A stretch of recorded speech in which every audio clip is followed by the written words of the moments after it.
რატომ არის მნიშვნელოვანი როვერები, ანუ თვითმავალი რობოტული მოწყობილობები, სხვა ციურ სხეულებზე და რამდენად ღირებულ ინფორმაციას გვაწვდიან ისინი სხვა პლანეტის შესახებ. ამაზე ბევრი საუბარი შეიძლება და სერიებად შემიძლია ვაკეთო ვიდეოები. თუმცა, ვფიქრობ, რომ მათ მნიშვნელობას ამ ეპიზოდიდან ისედაც დავინახავთ, რადგან კოდის ამ ვიდეოში მარსზე გაშვებული მარსმავალი როვერების შესახებ უნდა მოგიყვეთ. ვისაუბრებ ყველა რობოტზე, რომელიც დღემდე გაუშვია კაცობრიობას. მათი ტექნიკური დახასიათება და მისების დანიშნულება ძალიან საინტერესო იქნება კოსმოსის მოყვარული ხალხისათვის. ასე რომ, ჩაუჯექი.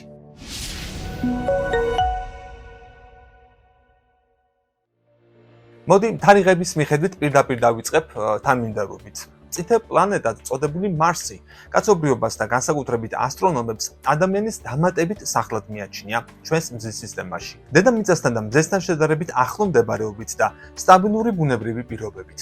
თუმცა მარსს თავისი სიგიჟეები ახასიათებს.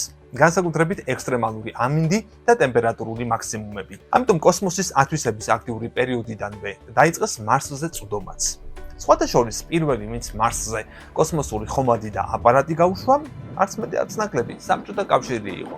თუ 1969 წელს შეერთებულმა შტატებმა საბჭოეთს სხვა ციურ სხეულზე ადამიანის პირველად დაშვება დაასწრო. ამ უკანასკნელმა, საბჭოთა კავშირმა, მარსის ათვისებაში მიიღო პიონერობის სტატუსი. მათი საყვარელი სიტყვაა პიონერი.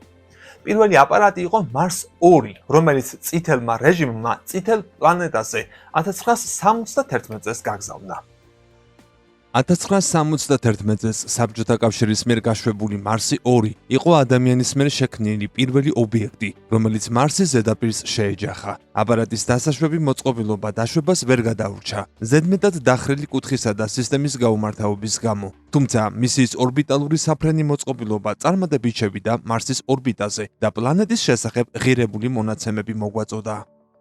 მარს 2 გაუშვეს 1971 წლის 19 მაისს და მარსზე 1971 წლის 27 ნოემბერს ჩავიდა. რაც შეეხება დაშვების მოდულის გაუმართავობას. დაშვების მოდული, რომელსაც გადაჰქონდა დასაფრენი აპარატი, მარსამდე ორბიტერს გამოეყო. თუმცა ციცაბოს შესვლის კუთხისა და სისტემის გაუმართავობის გამო ის მარსის ზედაპირზე ჩამოვარდა. აპარატის გაუმართავობის მიუხედავად მარს 2 გახდა ადამიანის მიერ შექმნილი პირველი ობიექტი, რომელმაც მარსის ზედაპირს მიაღწია. მაინც რაში იყო ხომალდის ორბიტერის წარმატება? მარს 2 ორბიტერი წარმატებით შევიდა მარსის ორბიტაზე და როგორც უკვე ვთქვი, გადმოგვცა ღირებული მონაცემები, მათ შორის სურათები და ინფორმაცია მარსის ატმოსფეროს ზედაპირის მახასიათებლებისა და რადიაციის დონის შესახებ. მარსის ორბიტერმა რამდენიმე თვის განმავლობაში განაგრძო მუშაობა პლანეტის ორბიტაზე და 362 ჯერ შემოუვარა წითელ მეზობელს. მისია ოფიციალურად 1972 წლის 22 აგვისტოს დასრულდა. იმავე წელს საბჭოთა კავშირმა იგივე ტიპის აპარატი კვლავ გაუშვა მარსზე და ამ მისიას მარსის 3 ეწოდა. 1971 წელს გაშვებული საბჭოთა კოსმოსური ხომალდი მარსის 3 პირველი იყო, რომელიც მარსზე რბილად დაეშვა. მარსის 3 გაუშვეს 1971 წლის 28 მაისს და პლანეტას 1971 წლის 2 დეკემბერს მიაღწია. ამის მიუხედავად აპარატმა მცირე ხნით შეძლო მონაცემების გადაცემა. მისია მალევე ჩაიშალა, რადგან აპარატი მარსის ექსტრემალურ გარემოზე არ იყო გათვლილი, რადგანაც ჯერ კაცობრიობას ამ პლანეტაზე არსებული გარემოს შესახებ ზუსტი ინფორმაცია არ ჰქონდა. მანამდე მხოლოდ ტელესკოპებით ვაკვირდებოდით. აპარატის დაზიანების მიზეზი შესაძლოა ყოფილიყო მტვრის ძლიერი ქარიშხალი, რომელიც ამ ციურ სხეულზე საკმაოდ ხშირადაა. დაშვების აპარატის ხანმოკლე სიცოცხლის ხანგრძლივობის მიუხედავად, ეს მისია იმით არის გამორჩეული, რომ მარსის ზედაპირზე პირველად დაეშვა წარმატებით. სადესანდო აპარატმა მონაცემების, მათ შორის ნაწილობრივი გამოსახულების ორბიტერისთვის გადაცემა დაშვებიდან 90 წამის შემდეგ დაიწყო. თუმცა გადაცემა სულ რაღაც 14.5 წამის შემდეგ შეწყდა და დასაფრენი აპარატის ინსტრუმენტებმა საერთოდ შეწყვიტეს მუშაობა. ორბიტერის მარს 3-ის მუშაობა 1972 წლის აგვისტომდე გაგრძელდა და 20 პლანეტური ორბიტა გაიარა. საბჭოთა კავშირი არც ისე წარმატებული მისიების მიუხედავად მაინც აგრძელებდა ამ პროგრამას და მცირედი განახლებით, თუმცა ვიზუალურად ზუსტად იგივე ვიზუალით 1973 წელს კვლავ გაუშვა აპარატი სახელწოდებით მარსი 6. კოსმოსური ხომალდი მარსი 6 გაუშვეს 1973 წლის 5 აგვისტოს. მარს 7-თან ერთად. მარსის შესწავლის მისიის ფარგლებში, რომელიც მიზნად ისახავდა როგორც გადაფრენის, ასევე დაშვების ტექნიკის დატესტვას. ამჯერად აპარატების ატმოსფეროში შეღწევა უფრო გამჭოლი სისტემით მოხდა. მარს 6 დაეშვა მარსის მარგარიტიფერის სინუსის რეგიონში. ის 635 კილოგრამს იწონიდა. დაშვების მოდულმა 224 წამის განმავლობაში გადასცა მონაცემები.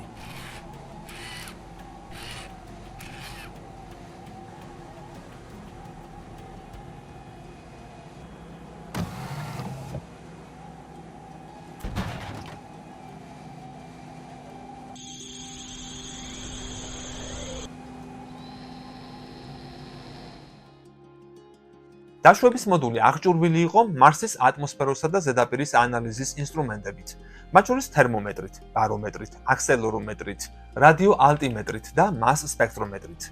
გადამტანში კი პლანეტათა შორისი სივრცის, მზის ნაწილაკებისა და მაგნიტური ველების შესასწავლი ინსტრუმენტები იყო მოთავსებული.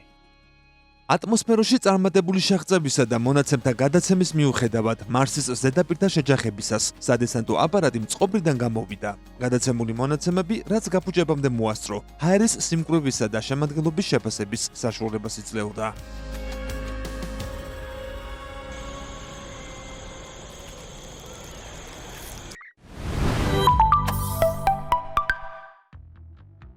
$1976 ამერიკის შეერთებულმა შტატებმა შეძლო და პირველივე მისია საბჭოური მარცხების გათვალისწინების ფონზე წარმატებით შეასრულა. NASA-ს Viking 1-მა მარსზე პირველი ნამდვილად წარმატებული დაშვება განახორციელა. მისიამ მარსის უპრეცედენტო დეტალებში შესასწავლად ორბიტერისა და დასაშვები მოწყობილობის კომბინაცია გამოიყენა. საერთო ჯამში ვიკინგის 2 მისიის ორბიტერმა მარსს 42663 სურათი გადაუღო და ზედაპირის დაახლოებით 97% 984 ფუტის, ანუ 300 მეტრის გარჩევადობით დააფიქსირა. სადესანტო აპარატებმა ორივე დაშვების ადგილს ჯამში 4500 ფოტო გადაუღეს.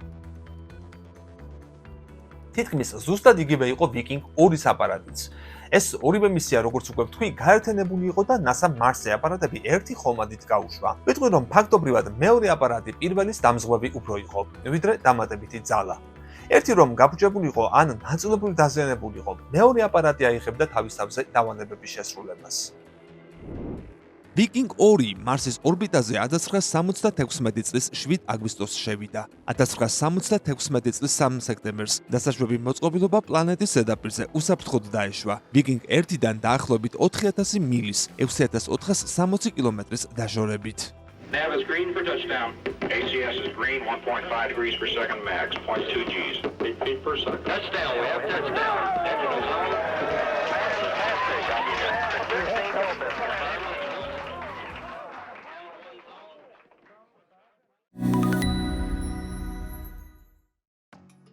2001 წლის ივლისში Viking 2-ის სადესანტო აპარატს სახელი შეეცვალა და ჯერალდ სოფენის მემორიალური სადგური ეწოდა. ჯერალდ სოფენი NASA-ს Viking-ის პროექტის მეცნიერი იყო. ახლა კი სამეცნიერო დანიშნულებაზე ვისაუბროთ.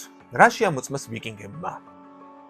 1976 წლის 12 სექტემბრიდან დაწყებული სამჯერ შეაგროვეს ნიადაგი. ჩატარებულმა ბიოლოგიურმა ექსპერიმენტებმა აჩვენა, რომ მარსის ზედაპირზე სიცოცხლის არსებობის ან არარსებობის შესახებ დაუზუსტებელი ინფორმაცია იყო. მეცნიერები თვლიდნენ, რომ მარსის ნიადაგი შეიცავდა ულტრაისფერი დაბომბვის შედეგად წარმოქმნილ რეაქტანტებს, რომლებსაც შეეძლოთ დედამიწის ნიადაგში ცოცხალი ორგანიზმების მახასიათებლების წარმოქმნა. 1976 წლის 16 ნოემბერს NASA-მ გამოაცხადა, რომ Viking 1-ის და Viking 2-ის მისიებმა წარმატებით შეასრულეს თავიანთი მიზნები და გამოაცხადეს გაფართოებული მისია, რომელიც 1978 წლის მაისამდე გაგრძელდა, რასაც მოჰყვა გაგრძელების მისია 1979 წლის ივლისამდე, რადგანაც აპარატები მუშაობდა. პლანეტის ორბიტაზე განთავსებულმა ორბიტერმა კი მარსის ზედაპირზე მყოფი ვიკინგების პარალელურად განაგრძო წარმატებული ვიზუალიზაციის მისია და 1977 წლის მაისში მარსის მთვარე დეიმოს 17 მილის, ანუ 28 კილომეტრის რადიუსში მიუახლოვდა. მოგვიანებით ორბიტერის მოწყობილობაში მომხდარი გაჟონვის სერიამ გამოიწვია Viking 2-ის ორბიტერის ოპერაციების შეწყვეტა. ორბიტერმაც და Viking 2-ის დასაფრენმა აპარატმა მონაცემების გადაცემა 1980 წლის 12 აპრილამდე განაგრძო. შემდეგ კი შეწყდა. ასე დასრულდა NASA-ს Viking-ების პროგრამა.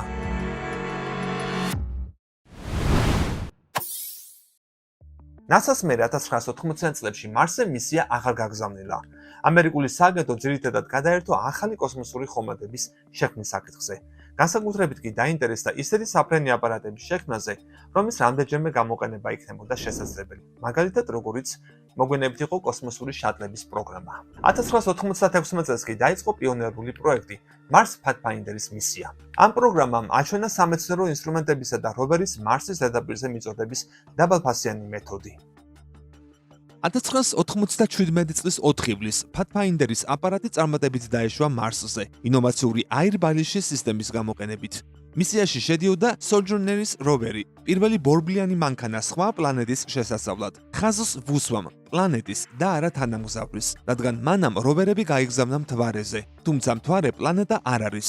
მარსზე დაშვებული Sojourner იყო პატარა, 6 ბორბლიანი რობოტი, რომელსაც ინსტრუმენტები გადაჰქონდა. როგორც სადესანტო აპარატს, ასევე როვერს. თან ჰქონდათ ინსტრუმენტები მარსის ატმოსფეროს, კლიმატის გეოლოგიისა და ქანებისა და ნიადაგის შემადგენლობის შესასწავლად. Mars Pathfinder-მა გადმოსცა 2.3 მილიარდი ბიტი ინფორმაცია, მათ შორის ლენდერიდან გადაღებული 16500-ზე მეტი სურათი და როვერიდან გადაღებული 550 სურათი. ასევე ქანებისა და ნიადაგის 15-ზე მეტი ქიმიური ანალიზი და ქარებისა და სხვა ამინდის ფაქტორების შესახებ ვრცელი მონაცემები.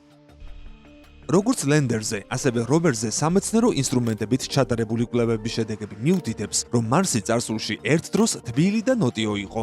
Pathfinder-ის წარმატებამ გზა გაუხსნა მომავალ როვერების მისიებს, როგორიცაა Spirit, Opportunity და Curiosity, რომლებზეც რამდენიმე წუთში ვისაუბრებ. შემდეგი მარსული აპარატი იყო ასევე ამერიკული NASA-ს მარსის პოლარული ლენდერი, ასევე ცნობილი როგორც Mars Surveyor 98 ლენდერ. ეს მისია შექმნილი იყო მარსის პოლარული რეგიონის, კერძოდ სამხრეთ პოლუსთან ახლოს მდებარე პლანუმ ოსტრელის ნიადაგისა და კლიმატის შესასწავლად. ის 1999 წლის 3 იანვარს გაეშვა და Mars Surveyor 98 პროგრამის ნაწილი იყო, რომელიც ასევე მოიცავდა Mars Climate Orbiters. მისი მთავარი მიზანი იყო ფენოვანი რელიეფის შესწავლა და წყლის ყინულის ძიება, ასევე ნიადაგის შემადგენლობის ანალიზი. თუმცა მისია საბოლოოდ წარუმატებელი აღმოჩნდა, რადგან მარსის ზედაპირზე დაშვებისას ლენდერი დაიკარგა. დასაფრენი აპარატი წარმოადგენდა 6 კუთხა კონსტრუქციას. მისი სიმაღლე დაახლოებით 1 მეტრი და 6 სანტიმეტრი იყო, ხოლო სიგანე 3 მეტრი და 60 სანტიმეტრი. მარსის პოლარული ლენდერი პლანეტის ზედაპირზე დაშვებისას დაიკარგა. ატმოსფეროში შესვლის შემდეგ კი ტელემეტრული მონაცემები არ მიუღიათ. გამოძიებამ დაასკვნა, რომ გაუმართავობის ყველაზე სავარაუდო მიზეზი პროგრამული უზრუნველყოფის შეცდომა იყო, რომელიც შესაძლოა დაკავშირებული ყოფილიყო დასაჯდომი ფეხის გახსნის ხარვესთან. ამ მისიას სათადარიგო შემცვლელი აპარატი არ ჰქონია და NASA მის მსუბუქი კვლოვით დაივიწყა. დიდმა ბრიტანეთმა სცადა მარსულ რბოლაში ჩართვა და ევროპის კოსმოსურ სააგენტო ESA-სთან თანამშრომლობით 2003 წელს წითელ პლანეტაზე გადამცემის სადგური Beagle 2 გაუშვა. მისია წარუმატებელი იყო. დიდი ბრიტანეთის ხელმძღვანელობით მარსზე დასაჯდომი Beagle 2, რომელიც ESA-ს Mars Express-ის მისიაში ჩაერთო, დაკარგულად ითვლებოდა. Beagle 2 დედახომალდიდან 2003 წლის 19 დეკემბერს გაუშვეს და 6 დღის შემდეგ უნდა დაშვებულიყო. თუმცა დაშვების შემდეგ ხომალდიდან არაფერი ისმოდა და Mars Express-ისა და NASA-ს Mars Odyssey-ის მისიის ძიებები უშედეგო აღმოჩნდა. 10 წელზე მეტი ხნის შემდეგ ხომალდი იდენტიფიცირებულია NASA-ს Mars Reconnaissance Orbiter-ის მაღალი გარჩევადობის კამერით გადაღებულ ფოტოებზე.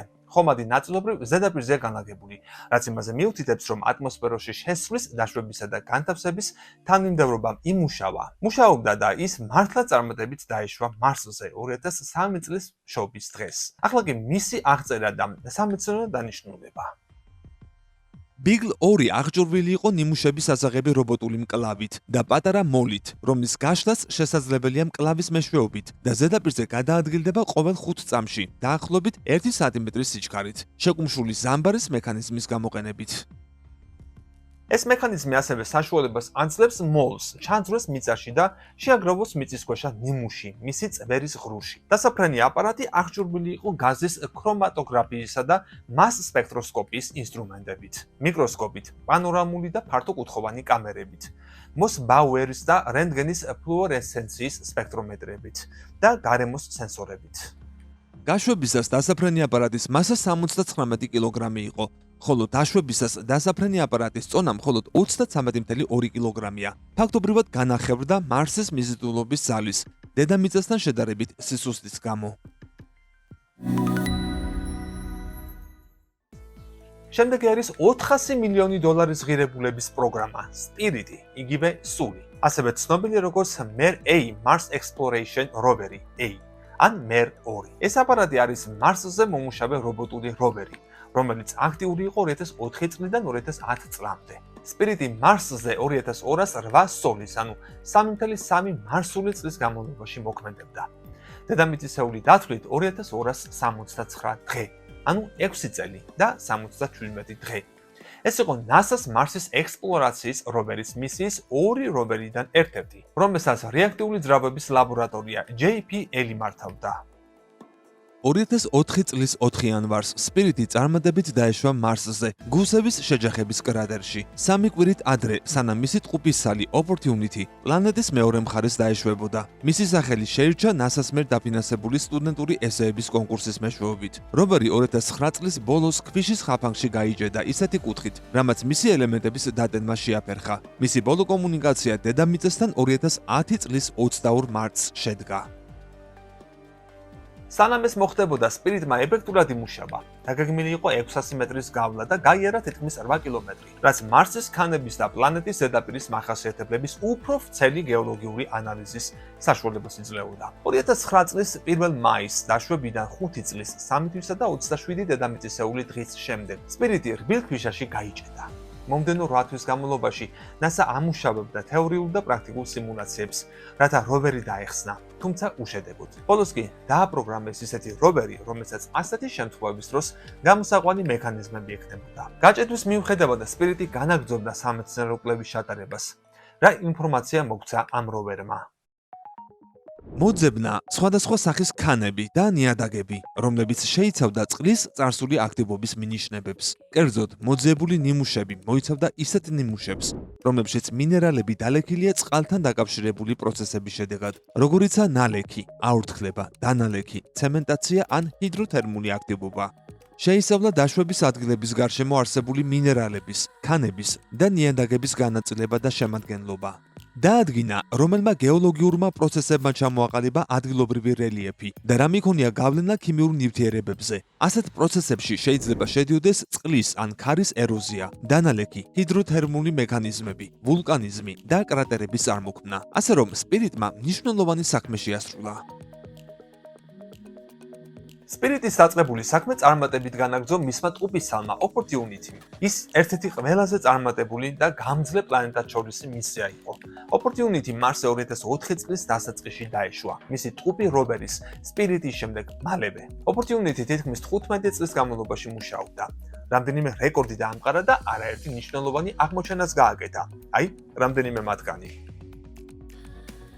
Opportunities და მის ტყუპ Spirit-ს მარსზე იმ ადგილების შესწავლა დაევალათ, სადაც შესაძლოა ოდესღაც სიცოცხლისათვის ხელსაყრელი პირობები ყოფილიყო.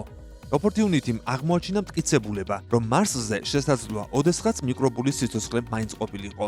აპარატმა სიცოცხლის ხანგრძლივობას 60-ჯერ გადააჭარბა და მარსზე საბოლოო დასასვენებელ ადგილს, პერსევერანსის ველს მიაღწია. მან 28 მილზე, ანუ 45 კილომეტრზე მეტი გაიარა. ის მარსზე თითქმის 15 წლის განმავლობაში იყო აქტიური, რაც გაცილებით მეტი იყო, ვიდრე დაგეგმილი 90 დღიანი მისია. თუმცა დედამიწასთან მისი ბოლო კომუნიკაცია 2018 წლის 10 ივნისს შედგა. როვერი სავარაუდოდ ძლიერი მტვრის ქარიშხლის შედეგად დაზიანდა. ტვერმა როვერის მზის პანელები დაფარა, რამაც მზის ენერგიით მომარაგება შეამცირა. კოსმოსური ხომალდიდან ბოლო სიგნალი 2018 წლის 10 ივნისს გაისმა. NASA-მ მისიის დასრულება 2019 წლის თებერვალში გამოაცხადა.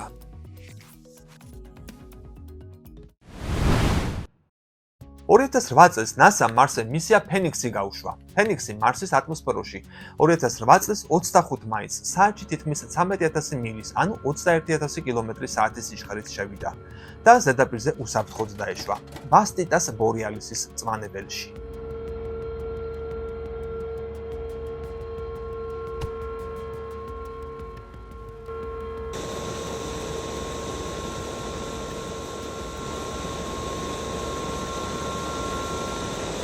ეს იყო მარსზე სტაციონალური რბილი დასაფრენი აპარატის პირველი წარმატებული დაშვება. MRO's ჰაერის კამერამ ნათლად გადაიღო პარაშუტიდან ჩამოკიდებული ფენიქსი, რაც პირველი შემთხვევაა, როდესაც ერთმა კოსმოსურმა ხომალდმა მეორე გადაიღო პლანეტარული დაშვების დროს.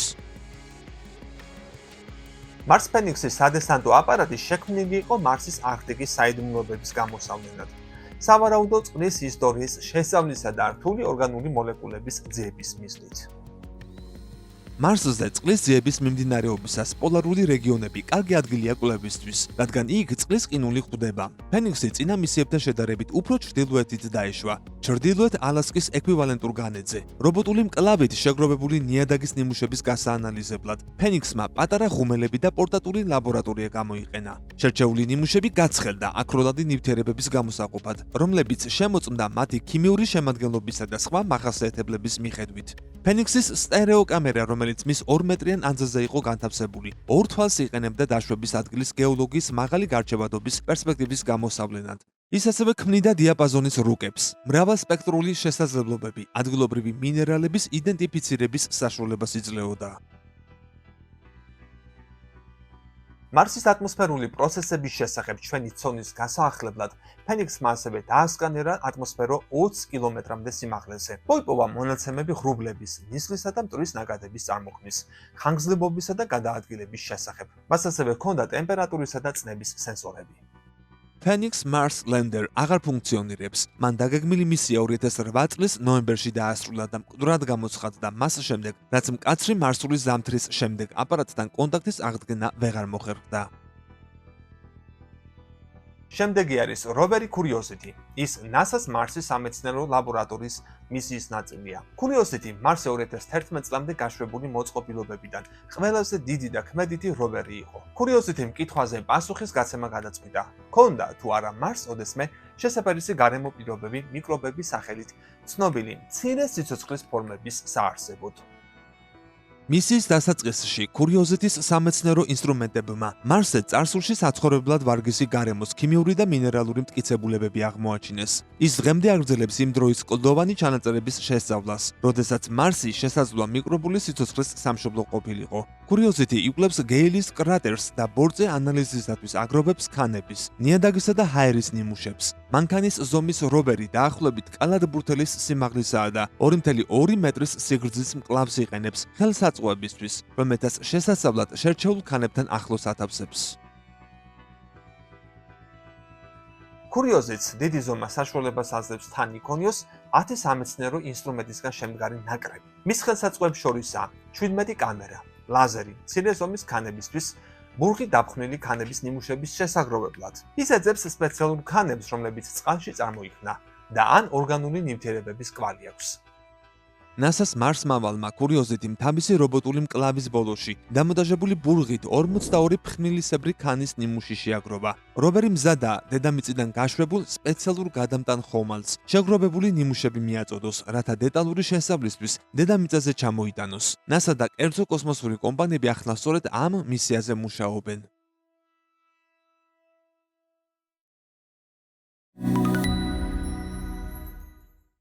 იტალიელი ასტრონომის ჯოვანი სკიაპარელის პატივსაცემად ევროპის კოსმოსურმა სააგენტო ESA-მ რუსეთის როსკოსმოსთან თანამშრომლობით ExoMars-ის მისიის ფარგლებში წითელი პლანეტისკენ აპარატი სკიაპარელი გაუშვა. სკიაპარელი 2016 წლის 14 მარტს ყაზახეთში ბაიკონურის კოსმოდრომიდან პროტონის რაკეტით გაუშვეს. ამ აპარატმა აჩვენა ESA-სა და ევროპული კოსმოსური ინდუსტრიის შესაძლებლობები მარსის ზედაპირზე კონტროლირებადი დაშვების შესასრულებლად. აპარატი პლანეტა მარსამდე 2016 წლის ოქტომბერში მივიდა. 19 ოქტომბერს შეიჭრა ატმოსფეროში. თუმცა, საბოლოო ზედაპირზე დაშვების ოპერაცია ვერ განხორციელდა. გაწყდა ტელემეტრიული კავშირი, რამაც აპარატის წარმატებით დაშვება ვეღარ უზრუნველყო. მარსის ატმოსფეროს მიერ შექმნილი წინააღმდეგობის ზალის გამო პარაშუტი შეცდომით ამოქმედდა ბორცზე დამონტაჟებული პროგრამული უზრუნველყოფის მიერ. სკიაპარელის მოდულმა განიცადა ანომალია, რამაც გამოიწვია უკანა გარსის და პარაშუტის გაშვება მოსალონეზე ადრე და ხელი შეუშალა რეტრო რაკეტებს დაშვების შენელებაში. სავარაუდოდ აპარატი მარსის ზედაპირზე დაინარცხა და დაიმსხვრა. მისია წარუმატებელი გამოდგა. 2018 წელს NASA Mars-ე InSight ლენდერი გაუშვა. ეს სადესანტო აპარატი NASA-ს Mars Phoenix-ის სადესანტო აპარატის დიზაინის მიხედვით აშენდა. InSight-ის რობოტული მკლავი თითქმის 2 მეტრის სიგრძის იყო. InSight-მა გემბანიდან სეისმომეტრი და სითბოს ნაკადის ზონდი ასია და ზედაპირზე განათავსა. InSight-ის სენსორებმა დააფიქსირეს შემაძრწუნებელი დაბალი ღრიალი, რომელიც გამოწვეული იყო Mars-ის ქარის ვიბრაციებით, რომელიც სავარაუდოდ 10-15 მილისაათით, წამში 5-7 მეტრით უბერავდა 2018 წლის 1 დეკემბერს. ქარი შეესაბამებოდა დაშვების არეალში არსებული მტვრის ნაკადის მიმართულებას, რომლებიც ორბიტიდან დაფიქსირდა. ეს მოწყობილობა ძირითადად სეისმური და მეტეოროლოგიური კვლევის მიზნით გაიგზავნა. ახლა კი მოვუსმინოთ Mars-ის ხმას.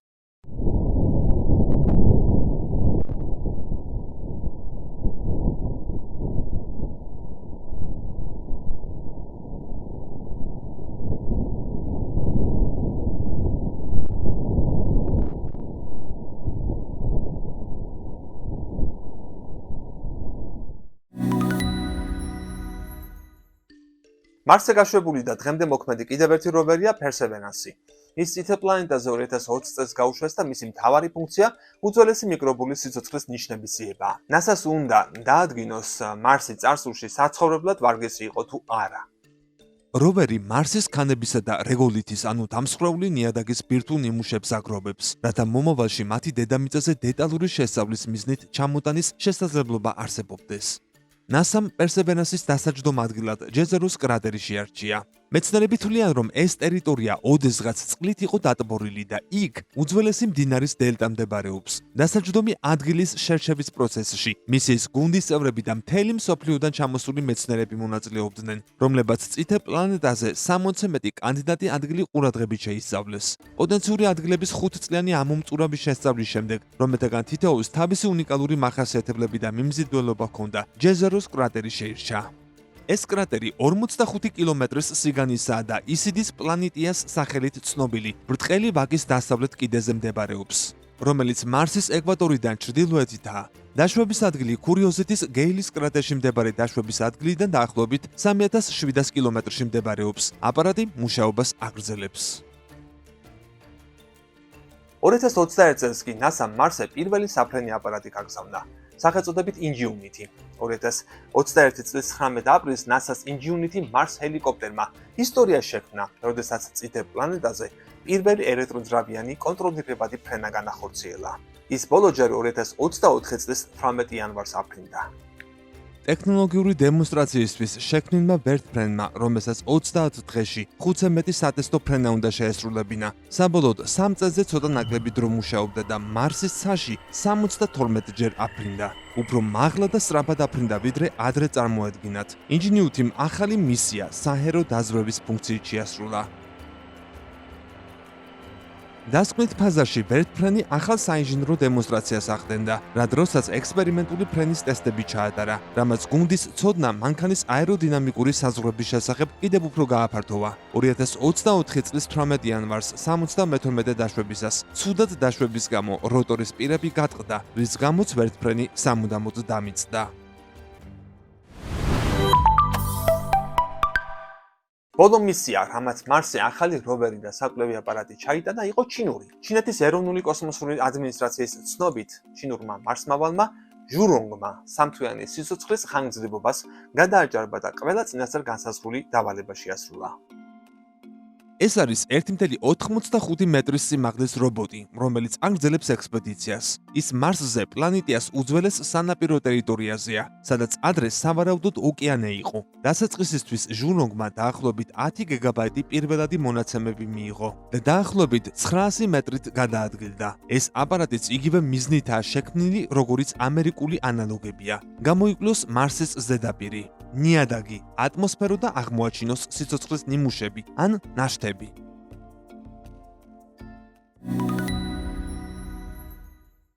Mars-ზე ნებისმიერი მისიის ერთ-ერთი მთავარი სამეცნიერო მიზანი სიცოცხლის მტკიცებულებების ძიებაა. საუკეთესო მიდგომაა იმ ზედაპირის შესწავლა, სადაც შესაძლოა მტკიცებულებები იმალებოდეს.